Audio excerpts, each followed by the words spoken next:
പൂരത്തിന് കൊടിയേറി. ഇനി കണ്ണും കാതും തൃശൂരിലേക്ക്. പ്രധാന പങ്കാളികളായ തിരുവമ്പാടി, പാറമേക്കാവ് ക്ഷേത്രങ്ങളിലും ഘടകക്ഷേത്രങ്ങളിലുമാണ് കൊടിയേറിയത്. ഒരാഴ്ചക്കാലം ഇനി തൃശൂർ പൂരലഹരിയിൽ അലിയും.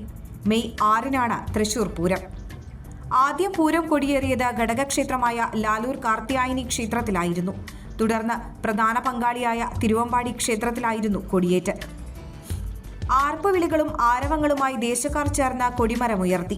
അങ്ങനെ ഒരു പൂരക്കാലത്തെ കൊടി തിരുവമ്പാടിക്കാർ വരവേറ്റു. പിന്നാലെ പൂരാവേശം അലതല്ലി പാറമേക്കാവിലും കൊടിയേറ്റ്. ക്ഷേത്രം ഭാരവാഹികളും ദേശക്കാരും ചേർന്ന് കൊടിക്കാലുയർത്തി. മെയ് 4-നാണ് സാമ്പിൾ വെടിക്കെട്ട്. 5-ന് കൊമ്പൻ എറണാകുളം ശിവകുമാർ തെക്കേ ഗോപുരനട തുറന്ന നിലപാട് തറയിലെത്തി ശംഖു വിളിച്ച പൂരവിളംബരം നടത്തും. 6-നാണ് വിശ്വപ്രസിദ്ധമായ തൃശൂർ പൂരം. മുൻ വർഷങ്ങളിലേതുപോലെ ഇക്കുറിയും കുടമാറ്റത്തിലും വെടിക്കെട്ടിലും ഉൾപ്പെടെ പല സസ്പെൻസുകളും കരുതി വെക്കുന്നുണ്ട് പാറമേക്കാവും തിരുവമ്പാടിയും.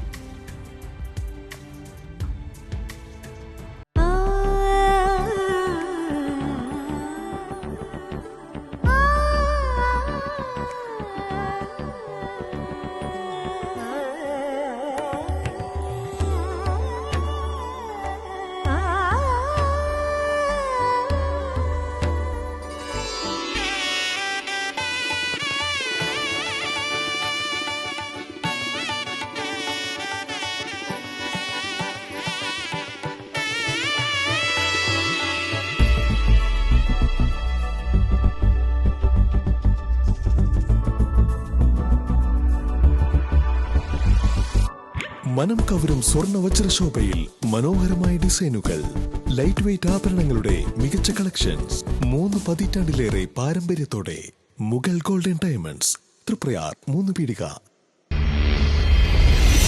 You're watching True Line News.